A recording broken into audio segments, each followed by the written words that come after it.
राम राम। ये है ATM walls का चार्ट। आज हम करेंगे इसका डीपली एनालिसिस और देखेंगे किस तरीके से रिएक्ट कर सकता है, कहाँ कहाँ हमारे लेवल्स होंगे। चलिए स्टार्ट करते हैं। मैं सबसे पहले आपको सपोर्ट एरिया और रेजिस्टेंस एरिया बता देता हूँ। मेरे लिए यहाँ पे सपोर्ट एरिया कौन सा है जो काम कर रहा है इस टाइम पे मैं आपको दिखा देता हूँ।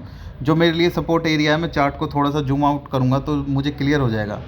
तो मेरा जो सपोर्ट एरिया है, जो रेजिस्टेंस एरिया कौन सा है, मेरे लिए जो सपोर्ट एरिया का काम कर रहा है इस टाइम पे, ये वाला एरिया मेरे लिए सपोर्ट का काम कर रहा है।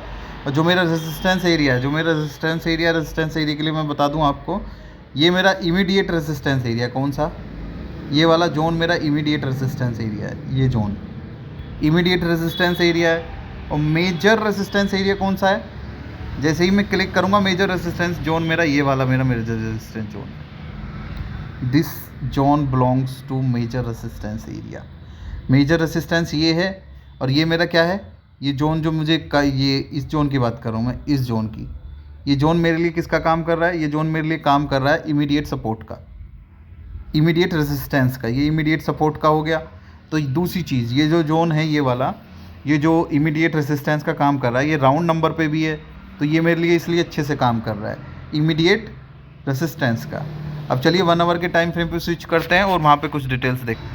सो जैसे ही मैं 1 आवर के टाइम फ्रेम पे स्विच करता हूँ तो मुझे कुछ और लेवल्स दिखते हैं।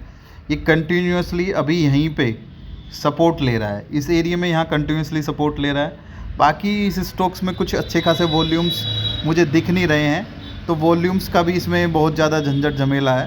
तो बेसिकली बट ये स्टॉक हमने चूज़ किया तो हम इसका कंप्लीट एनालिसिस करेंगे। बट ऐसे स्टॉक्स को आप कम प्रेफर करें जिनमें वॉल्यूम्स नहीं है। वॉल्यूम्स का मुझे कैसे पता चल रहा है, आप कैंडल का साइज़ देखिए। ये कैंडल्स देखिए आप, कितनी छोटी छोटी कैंडल्स बनी है, कहीं पे ब्लैंक भी बना हुआ है। तो इस वजह से मुझे वॉल्यूम्स का पता चल रहा है इस स्टॉक्स में कि वॉल्यूम्स बहुत कम है। तो एज सच हमें लेवल्स जो दिख रहे हैं 1 आवर के टाइम फ्रेम पे, तो इतने कुछ खास लेवल्स नहीं दिख रहे हैं। चलिए अब हम करते हैं 15 मिनट के टाइम फ्रेम पे स्विच और वहाँ पे देखते हैं कुछ लेवल्स। तो 15 मिनट के टाइम फ्रेम पे जैसे ही हमने स्विच किया तो हमें क्या दिखता है कि हमें 15 मिनट्स के टाइम फ्रेम पे सेम लेवल्स दिख रहे हैं। कुछ खास अलग से लेवल्स हमें दिख नहीं रहे हैं, बाकी सेम लेवल्स हैं, कोई डिफरेंस नहीं है। बस एक हल्का सा हर्डल आएगा 170 पे, 170 टू 175 पे एक हल्का सा हर्डल आएगा। आप उसे प्रीफर कर सकते हैं बट ज़्यादा प्रेफरेंस नहीं देनी है उस हर्डल को। यही हमारे लेवल्स रहेंगे जो मैंने अभी मार्क कर रखे हैं, सपोर्ट, रेजिस्टेंस।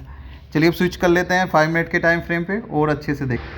जैसे ही हमने 5 मिनट के टाइम फ्रेम पे स्विच किया तो हमें क्या दिखता है, एक हमारे जोन है, कौन सा जोन, ये वाला जोन हमारे लिए किसका बना हुआ है, ये देखिए। यहाँ पे एक हम लाइन ड्रॉ कर लेते हैं।